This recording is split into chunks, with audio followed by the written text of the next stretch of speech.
In this video, I'll show you how to remove the header in Mailchimp. Once you are on your Mailchimp account, the first step is to head over to the navigation panel on the left-hand side.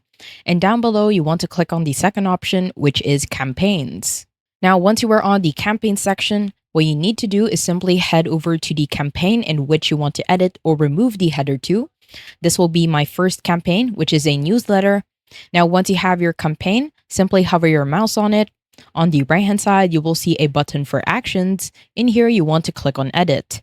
Now, once you click on edit, it will automatically take you to the preview of your campaign. You want to simply scroll down and head over to content. On the right hand side of content, click on edit design.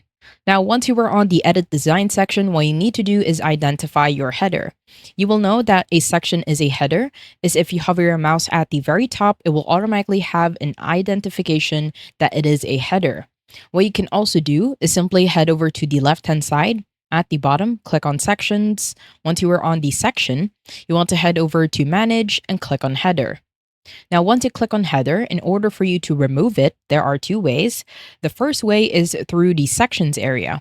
So once you have your header, hover your mouse on it. On the right-hand side, click on the three dots for more actions. And from here, you can either rename, duplicate, or delete. What you could also do is do it within the preview.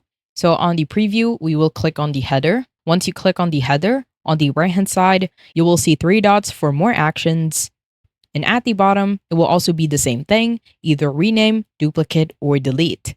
Now we want to remove this, so just simply click on delete. Once you do that, as you can see, on our sections, header will no longer be there, as well as our preview. You can also add it again if that is something that you want to do. So on the sections, at the bottom, click on blank section. From here, you can either hold and drag and rename this as the header. I hope you found this tutorial helpful. Please let me know if you have any other questions in the comment section below, and I will try my best to help you out.